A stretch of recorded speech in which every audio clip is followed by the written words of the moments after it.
भगवान विष्णु के परम भक्त नारद जी की कथा। भगवान विष्णु के परम भक्त माने जाते हैं नारद जी। पौराणिक कथा के अनुसार नारद जी का अवतरण ज्येष्ठ मास के कृष्ण पक्ष की प्रतिपदा तिथि को हुआ था। इस दिन को नारद जयंती के रूप में मनाया जाता है। नारद जी की उत्पत्ति संसार के कल्याण हेतु हुई थी। वह भगवान के परम भक्त थे। उन्हें देवर्षि कहा जाता है। नारद जी हाथ में वीणा लिए नारायण नारायण भजने में मस्त रहते हैं। उन्हें सृष्टि का पहला पत्रकार कहा जाता है। उन्होंने प्रहलाद, वाल्मीकि, वेदव्यास आदि को भगवद नाम और ज्ञान दिया। नारद जी पूर्व जन्म में उपबरहण नाम के गंधर्व थे। एक बार गंधर्व और अप्सराएं नृत्य गीत से ब्रह्मा जी की उपासना कर रहे थे। तभी नारद जी वहां आ गए और ब्रह्मा जी के सामने अशिष्ट आचरण करने लगे। उनके इस आचरण से कुपित होकर ब्रह्मा जी ने उन्हें शूद्र योनि में पैदा होने का श्राप दिया। श्राप के परिणाम स्वरूप अगले जन्म में वह शूद्रदासी पुत्र के रूप में पैदा हुए। वह दोनों माँ पुत्र साधु संतों की सेवा करते थे। नारद जी मुनियों द्वारा बचे हुए भोजन से अपना पेट भरते। मुनियों की सेवा और आज्ञा पालन से उनका चित्त शुद्ध हो गया, जिससे उनका मन भगवत भजन में रमने लगा। ऋषिगण भगवान विष्णु की भक्ति का गान करते, जिस कारण नारद जी को विष्णु भक्ति से उन्हें प्रेम हो गया।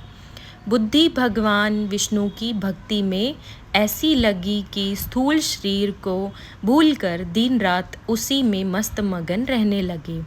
उनकी विष्णु भगवान के प्रति भक्ति को देखकर मुनियों ने उन्हें ज्ञान दिया।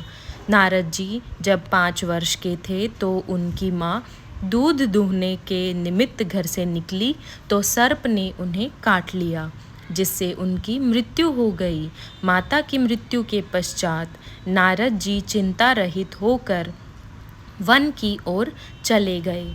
एक दिन जब नारद जी ध्यान में बैठे थे तो उनके चित्त में भगवान विष्णु का प्रकाश हुआ। उनकी आंखों से आंसू बहने लगे। शरीर रोमांचित हो गया, मानो परमानंद सुख प्राप्त हो गया हो। नारद जी अपनी सुध बुध खो बैठे।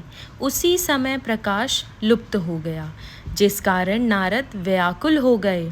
उसी समय एक आकाशवाणी हुई थी, नारद, तुम मुझे अभी नहीं देख सकते, क्योंकि अभी तुम्हारे कामादिक मल नष्ट नहीं हुए हैं। लेकिन तुम्हें अगले जन्म में भी यह वृत्तांत याद रहेगा।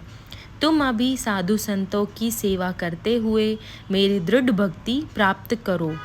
भगवान विष्णु की वाणी के अनुसार नारद जी भगवान विष्णु की उपासना करते हुए पृथ्वी पर विचरण करने लगे। समय आने पर नारद जी का पंच भौतिक शरीर छूट गया। भगवान विष्णु की कृपा से अगले जन्म में उनका ब्रह्मा जी के मानस पुत्र के रूप में अवतरण हुआ। नारद जी इस जन्म में भी भगवान विष्णु के परम भक्त बने और सृष्टि के कल्याण हेतु कार्य किया। बोलो विष्णु भगवान की जय। ओम नमो भगवते वासुदेवाय नमः। ओम नमो भगवते वासुदेवाय नमः।